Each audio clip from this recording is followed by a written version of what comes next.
Assalamualaikum warahmatullahi wabarakatuh. Waalaikumsalam. Jamaah podcast yang saya cintai dan juga saya sayangi. Alhamdulillah pada kesempatan kali ini kami bisa mengisi di bulan Ramadan.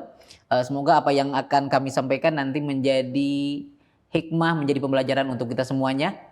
Pada kesempatan kali ini saya tidak sendiri, tapi saya ditemani oleh Ustadz yang sangat luar biasa, Ustadz Muhammad Reza Fadil. Ya. Kalau saya sendiri sebagai moderator adalah bernama Abdillah, dan untuk narasumnya adalah Ustadz Muhammad Reza Fadil. Ya. Mungkin supaya tidak kepanjangan saya cukup memanggil Ustadz Reza, ya, boleh. Atau Ustadz Fadil mungkin ya.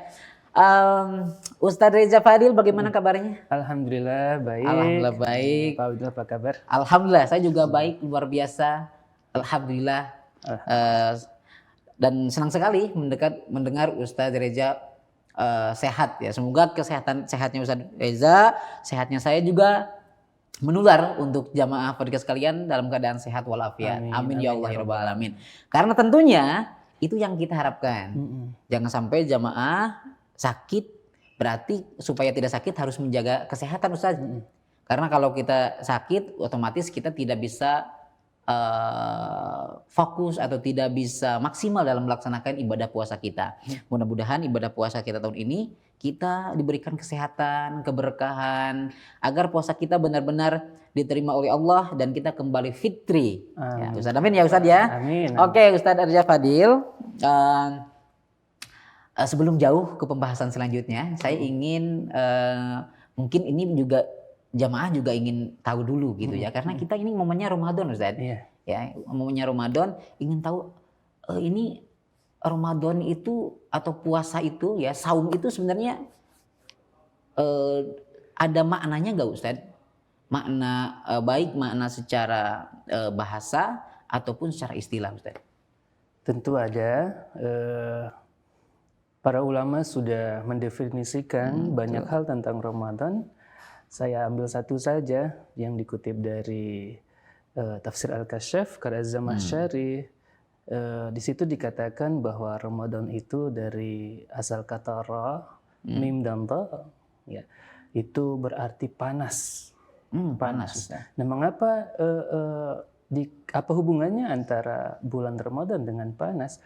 Karena menurut Az-Zamakhsyari orang-orang terdahulu itu sering memberi tanda terhadap suatu peristiwa, kemudian disandarkan dengan waktu itu. Nah, sejak dahulu bahkan sampai sekarang sering kita rasakan bahwa di bulan Ramadan itu cuacanya panas terik. Nah, sehingga bangsa Arab dari dahulu itu menyebut bulan itu sebagai Ramadan. Atau Az-Zamakhsyari juga mengungkapkan bahwa bulan itu disebut Ramadan karena umat atau orang-orang beriman mengumpulkan powernya, tenaganya untuk memperbanyak ibadah sehingga membakar amal-amal buruk, catatan-catatan buruk di buku catatannya itu. Kira-kira seperti itulah di antara banyak definisi Ramadan. Ramadan saja ya. Kalau saum sendiri Ustaz? Kalau saum itu ya secara bahasa bimana tamasuk, ya menahan. Ya. Menahan dalam arti bagaimana Ustaz? Dalam arti ya kalau secara bahasa itu contoh itu sering diberikan contoh saumatul khail. Ya, jadi kuda sedang berpacu begitu kemudian berhenti, menahan langkahnya itu saumat. Itu disebut dengan saum. Ya, ataupun ya saumatir rih, ya angin berhembus kemudian berhenti, dia menahan dirinya untuk menghembus, itu saum. Tapi sementara secara istilah saum yang hari ini kita jalankan di bulan Ramadan itu menahan hawa nafsu, ya makan, minum, menemui istri dan hawa nafsu lainnya yang membatalkan puasa dari terbit fajar sampai terbenam matahari. Oke, baik Ustaz. Berarti Ustaz kalau tadi secara bahasa apa yang sifatnya menahan itu sudah dikatakan saum ya Ustaz ya? Secara bahasa ya? Secara berarti, bahasa ya. Misalnya ada teman-teman kita nih yang nggak ketemu dengan istri, itu menahan juga. Berarti ketemu dengan keluarga dalam waktu yang lama, itu bisa dikatakan saum juga secara bahasa ya? Iya, bahkan mendatangi istri ya menjadi satu hal yang harus ditahan ketika berpuasa itu sendiri. Oke, baik, Ya, baik. di waktu siang Siang tentunya. ya Ustaz, Dan Allah tentunya ya. mengizinkan di waktu malam. Malamnya malam berarti Ramadan. boleh Ustaz ya? Boleh berdasarkan Boleh. surah Al-Baqarah 187. Ya. Oke, baik Ustaz. Sangat luar biasa jemaah podcast sekalian ya, bahwa mudah-mudahan ini menjadi pembelajaran bagi kita semuanya, bahwa ternyata ada asal usulnya kenapa kita dikatakan Ramadan, kenapa dinamakan dengan saum ya, selama bulan Ramadan ini. Ya. Baik, Ustaz Reza, ini kan kita sudah masuk bulan Ramadan, Ustaz. Jadi saya selalu melihat ada perbedaan ya. Dan tentunya ini kondisi kita umat Islam di Indonesia, karena kita mayoritas umat Islam, ini ketika memasuki bulan Ramadan itu seakan-akan ada perubahan dalam berbagai hal. Misalnya perubahan, tentu mungkin ini karena ketika berpuasa mungkin orang tenaganya mulai berkurang mungkin ya, sehingga dalam berbagai hal itu ada hal-hal yang secara kuantitas itu dikurangi, Ustaz. Misalnya dalam bekerja ada pengurangan jam kerjanya, kemudian dalam anak-anak di sekolah juga, Anak-anak libur ya? ada yang libur ya, termasuk di PKUMI sendiri Ustaz ya. Iya. Selama Ramadan ini diliburkan. Di PKUMI ada juga sekolah-sekolah yang lain Ustaz juga ada yang libur, sekolahnya hanya 1 minggu, ada yang 2 minggu. Itu pun diisi dengan hal-hal yang sifatnya keagamaan saja. Nah Ustaz, ini kan secara kuantitas ada pengurangan ini, jumlah kita belajar, jumlah kita bekerja, secara produktivitasnya mungkin menurun ini. Ustaz, bagaimana Ustaz? Menurut Ustaz, apakah memang dalam Ramadan ini kita memang harus harus seperti itu, mengurangi jam belajar kita karena alasan Ramadan, atau harus bagaimana Ustaz? Iya, baik. Fenomena itu sebenarnya kita bisa pahami bersama, itu sebenarnya sebagai kebijakan agar khususnya di sekolah ya, dosen di sekolah, anak didik itu, para siswa itu bisa fokus menjalankan amal-amal ibadah di bulan Ramadan. Ya, ada yang selama seminggu masuk kemudian libur atau membuat kegiatan pesantren kilat biasanya ya. Pesantren kilat, Orang bekerja, kalau orang bekerja mungkin ya pegawai negeri sepertinya ada perubahan jam kerja juga Ustaz. Kerja. Saya lihat beberapa instansi ya.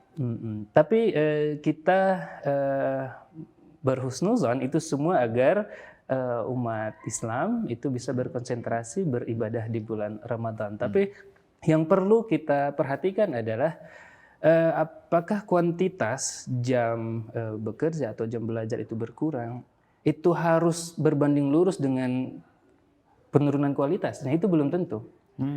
Belum tentu Ustaz kita. Bagaimana Ustaz? Justru mestinya kualitas pekerjaan, kualitas amal sekalipun di bulan Ramadan itu minimal sama atau bahkan lebih ya, secara kualitas di bulan Ramadan. Sebab kalau kita menilik sejarah Nabi dan para sahabat, itu perang Badar di bulan Ramadan. Masya Allah.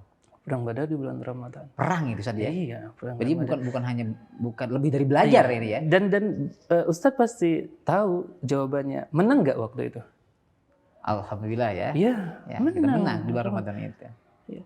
Jadi kualitas justru kalau seorang mukmin yang keimanannya baik, kelihatan kuantitasnya kecil tapi kualitasnya justru bertambah. Jadi kuantitasnya mungkin berkurang, tapi kualitasnya justru mengungguli kualitas dari kuantitas yang banyak di bulan biasa itu. Iya. Baik, harusnya begitu. Yang harusnya terjadi, begitu etos kerja itu tidak boleh ikut melemah seiring laparnya perut kita. Nah ini yang harus kita sadari bersama. Ustaz, ya kadang-kadang karena lapar, kadang-kadang misalnya kayak mencari ilmu kan kadang ada orang mau fokusnya berkurang gitu. Karena setelah zuhur apalagi itu puncak-puncaknya lapar, itu kadang-kadang fokusnya berkurang dan nggak bisa lagi belajar dipaksakan seperti bulan biasa gitu Ustaz. Berarti Bagaimana seperti itu? Saya mengutip kalau Imam Syafi'i ya, kebetulan ini relevan untuk itu. Imam Syafi'i justru perut kenyang itu yang melemahkan. Sumber penyakit, kalau Ibn Sina tambah Ibn Sina, sumber penyakit itu ada dari perut justru. Jadi kalau kita di kondisi puasa, kita menjaga makan kita, bahkan kita menahan, ya disitulah justru power kalau kita ingin sadari. Powernya kita itu ada di sana. Memang secara zahir menarik Mas, Ustadz. Saya sebelum kesini itu riset kecil-kecilan. Baik. Ya riset kecil-kecilan. Ya hanya searching aja sih sebenarnya di Google tentang etos kerja di bulan Ramadan. Baik. Ternyata yang muncul itu website kementerian, Mas. Masya Allah. Kementerian Keuangan, termasuk Kementerian Agama. Itu muncul artikel-artikel Ramadan dan etos kerja. Kemudian saya berpikir, ini mungkin kesimpulan pribadi saya ya. Nah, barangkali memang terjadi di lapangan ya di saat bulan Ramadan tiba, etos kerja kebanyakan kita itu menurun. Nah, ada di Kementerian Agama Kanwil ini menulis tentang itu. Ya mencoba, artinya artikel itu penulis ingin menyadarkan kita bersama tidak sepatutnya etos kerja justru menurun di kala puasa Ramadan. Padahal seharusnya meningkat ya, sebagaimana tadi perang lebih. Perang itu berarti lebih tenaga, harus lebih ekstra daripada bekerja. Dan apalagi pada saat itu kan sangat panas, terik matahari sangat panas ya. Beda mungkin dengan Indonesia yang nggak terlalu panas-panas gitu. Nah, Ustadz, bagaimana untuk mengatasi ini? Tadi kan etos kerja yang menurun ini bagaimana nih? Iya, satu sih Ustadz, ilmu. Nah makanya sesuai tema kita ini, kalau kita tahu ilmunya, itulah yang bisa mencapai kualitas yang tinggi tadi. Baik. Nah persoalannya itu tadi kebanyakan, ya mungkin sekarang sudah berbeda ya. Zaman kita dulu Ramadan datang, libur full, begitu enggak? Iya. Iya, itu kan. Itu tahun 90-an lah itu. Enggak, kalau mungkin Ustadz terlalu tua ya. Oh, gitu ya. Daripada saya. Bukannya sama. Begitu. Ya, Ustadz. Emang tahun 90-an ya. Mungkin tahun 2000-an awal itu memang 1 bulan full kita Ramadan libur ya.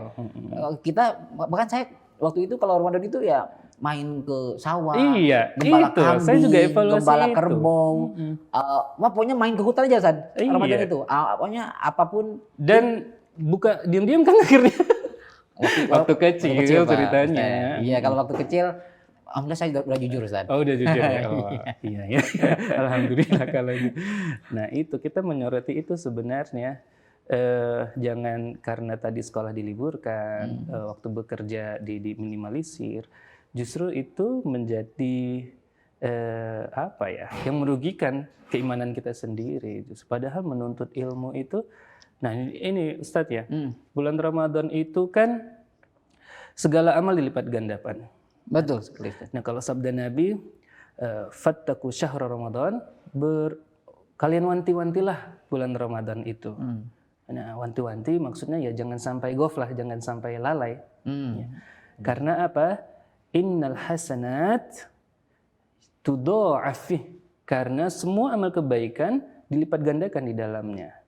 Ya, makanya kebanyakan ya orang-orang itu akan memilih untuk memperbanyak amal ibadah. Dan itu baik dan itu sesuai sabda Nabi tadi akan dilipat gandakan. Tapi jangan lupa menuntut ilmu, belajar di bulan Ramadan. Ya, itu juga amal bagian dari kebaikan. Bagian dari kebaikan yang tudha'af juga, bagian dari al-hasanat tadi. Betul. Nah, begitu. Dan keutamaan menuntut ilmu itu di dalam Islam ya sangat luar biasa. Baik Ustadz Riza, ini sangat luar biasa dan mudah-mudahan memberikan pencerahan ya bagi jamaah Fardika semuanya.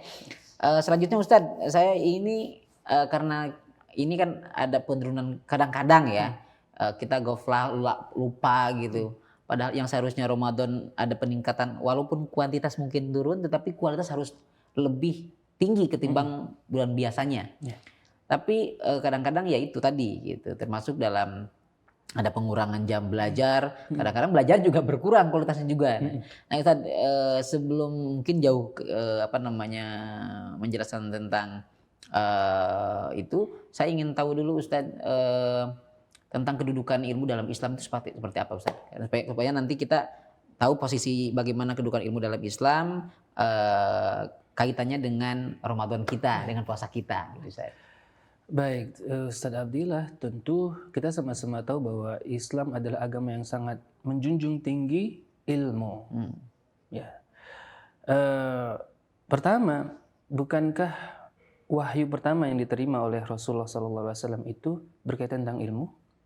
Iqra, Bismi rabbikal ladzi khalaq, khalaqal insana min 'alaq, dan seterusnya. Jadi mungkin saya tanya Ustadz Abdillah, ya, sepakat nggak berdasarkan itu saya mengatakan bahwa tugas kenabian pertama yang diterima oleh Rasulullah SAW adalah menuntut ilmu. Iqra. Betul Ustaz. Nah, itu sebenarnya sudah menunjukkan betapa Islam sangat memperhatikan, sangat menjunjung tinggi ilmu pengetahuan. Nah, walaupun di banyak tafsir itu beragam ya. Iqra dimaknai dengan yang membaca Al-Quran itu sendiri, ataupun Iqra karena memang secara zahir Al-Quran belum turun. Nah, sehingga sebagian mufassir ya Iqra alam sekitar. Ya, ada ayat kauniyah seperti itu. Ada ayat-ayat yang lain yang bisa dibaca oleh Nabi ketika itu. Nah, ini yang pertama. Yang kedua, kalau disandingkan antara keutamaan menuntut ilmu dengan keutamaan jihad, ya, itu dua-duanya sangat penting di dalam Islam. Kalau perspektif Al-Quran, kita bisa buka, kita bisa baca Quran surah At-Taubah ayat 122. A'udzubillahi minasyaitonirrajim. Bismillahirrahmanirrahim. Wa ma kana al-mu'minuna liyanfiru kaffatan falaula nafaru min kulli firqatin minhum ta'ifah liyatafaqahu fid din. Al-ayah. Nah, di situ Allah berfirman, wa ma kana al-mu'minuna liyanfiru kaffah. Tidak seyogyanya seluruh kaum mukminin itu pergi ke medan perang semuanya.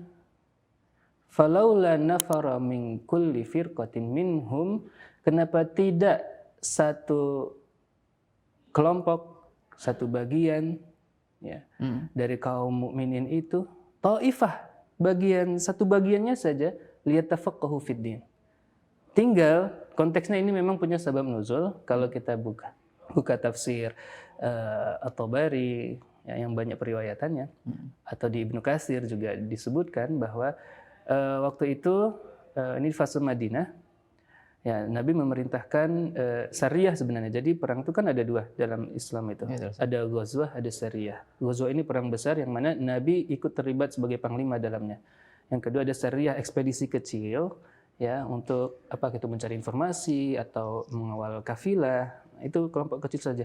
Nah, ketika itu kaum mukminin itu pergi semua dari Madinah. Perang saja. Ya, karena ingin mencari keutamaan jihad itu. Karena sebelumnya, nah itu kan At-Taubah 122. Sebelumnya At-Taubah 41 itu turun duluan. Infiru khifafan wa thiqalan. Pergilah kalian berjuang. Khifafan wa thiqalan, baik dalam keadaan lapang maupun sempit. Nah, jadi mayoritas sahabat berpikir waktu itu jihad ini wajib dan kita harus berangkat semua. Ketika Rasulullah perintahkan Sariyah itu semuanya berangkat, sehingga Nabi sendiri di Madinah. Itu maka turun surah At-Taubah 122. Ada yang bilang sebagai tabiin dari At-Taubah 41, ada yang kalau Ibnu Katsir nasikh. Ya, ayat yang 122 ini memansuhkan kewajiban At-Taubah 41. Nah itu. Jadi kalau ditimbang antara pahala jihad dan pahala menuntut ilmu diutamakan dalam konteks ayat ini. Karena apa? Liyunziru qaumahum idza raja'u ilaihim. Karena nanti orang yang sudah belajar ini konteks zaman itu di masa Nabi, ya kan, bisa menjadi pengingat bagi yang mereka pulang yang berjihad tadi. Nah itu. Kemudian yang seterusnya banyak ya keutamaan man salaka tariqan yaltamisu fihi ilman sahalallahu bi tariqan ilal jannah. Barang siapa yang berjalan dalam rangka menuntut ilmu, maka Allah mudahkan baginya jalan menuju surga. Kemudian ada sabda Nabi yang lain, innal malaikah, sungguhnya malaikat itu la tada, meletakkan ya ajnihataha, sayapnya itu ridon lil alim, karena ridho sama orang yang sedang belajar. Maka kesempatan ini di bulan Ramadan bukan seperti yang kita pikirkan tadi, Mas Abdillah, ini mungkin introspeksi diri kita ya. Harusnya secara teknis sekolah libur, ya kampus libur, tapi harusnya pembelajar itu bukan meninggalkan proses belajar, tapi justru meningkatkan. Karena tadi ya, menuntut ilmu ini juga ibadah, bukan fardhu. Thalabul ilmi fardhatun 'ala kulli muslim. Ya, wajib, dan pasti bagian dari al-hasanat tudha'afih tadi. Ya, kebaikan-kebaikan yang dilipat gandakan di bulan Ramadan. Baik, Ustaz. Sangat luar biasa jawaban dari Ustaz, dan mudah-mudahan ini menjadi pembelajaran untuk kita semuanya. Satu lagi Ustaz, ini karena kita karena selalu mengaitkan dengan Ramadan dan juga dengan ibadah-ibadah yang memang suka dilakukan oleh umat Islam gitu ya. Sehingga ada sebagian umat Islam yang ada dualitas gitu antara meningkatkan ibadah di satu sisi dan belajar di sisi yang lain. Nah Ustaz, ini bagaimana? Apakah harus terus baca Al-Quran dan sebagainya, ibadah-ibadah yang lainnya di bulan Ramadan, tapi menafikan menuntut ilmu? Nah, itu bagaimana Ustaz dengan hal seperti ini? Iya, sebenarnya menurut saya itu sebenarnya saling berkelindan, Ustaz.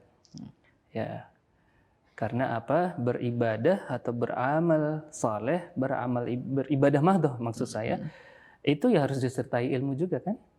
Betul sekali. Ya, jadi tidak boleh meninggalkan belajar, tidak boleh beribadah tanpa ilmu. Nah begitu. Mungkin maksud pertanyaannya, kalau di satu waktu, dan itu mungkin bisa saja terjadi di bulan Ramadan, antara mau beribadah mahdoh atau dengan kegiatan belajar di satu waktu, dan kita terpaksa harus memilih kan, kita harus memilih yang mana. Yang mana? Nah mungkin kalau begitu pertanyaannya, menurut pembacaan saya, yang belajar, Ustaz. Belajar dulu, belajar. Ya, belajar dulu. Baik, ya, jadi karena apa? Kalau kita membaca nas-nas yang ada dalam hadis, misalnya Rasulullah SAW bersabda, kan ini bicara mana yang lebih utama, betul. Ibadah atau menuntut ilmu. Artinya abid, orang yang gemar beribadah, atau alim, orang yang senang belajar, orang yang berilmu. Dan Nabi pernah ditanya itu. Satu ketika Rasulullah SAW ditanya oleh salah seorang sahabat, ya Rasulullah, ada dua orang, ini tentu kaum terdahulu ya, dua orang Bani Israel, yang satu alim, ya, di dalam teks hadis itu disebut yusallil maktubah, summa yajlis, summa yu'allimun nasal khair.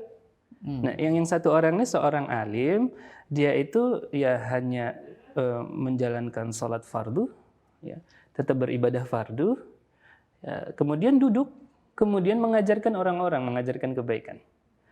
Nah, yang kedua, satu orang Bani Israel yang kedua sama, tetap menjalankan fardunya, yusallil maktubah, summa yasum fin nahar, berpuasa di siang hari, wa yaqumul lail, dan mendirikan sholat malam, beribadah malam, konteksnya waktu saat itu.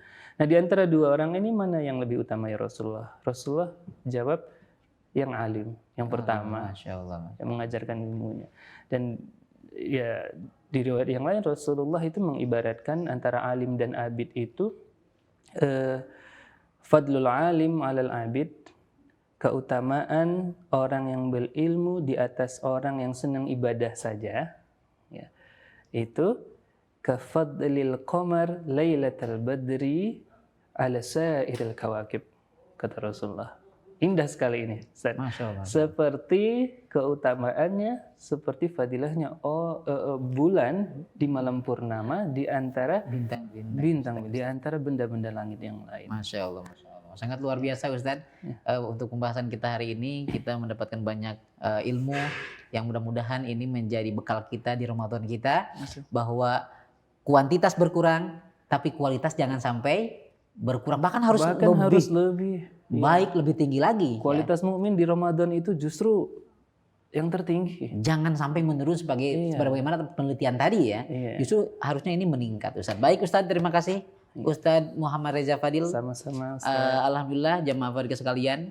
Mudah-mudahan apa yang disampaikan oleh Ustadz Reza ini memberikan pencerahan ilmu yang bermanfaat untuk kita semuanya, bekal Ramadan kita semuanya, dan mudah-mudahan selesai Ramadan kita benar-benar kembali fitri, menjadi manusia seutuhnya, manusia yang memberikan kemanfaatan bagi manusia yang lainnya.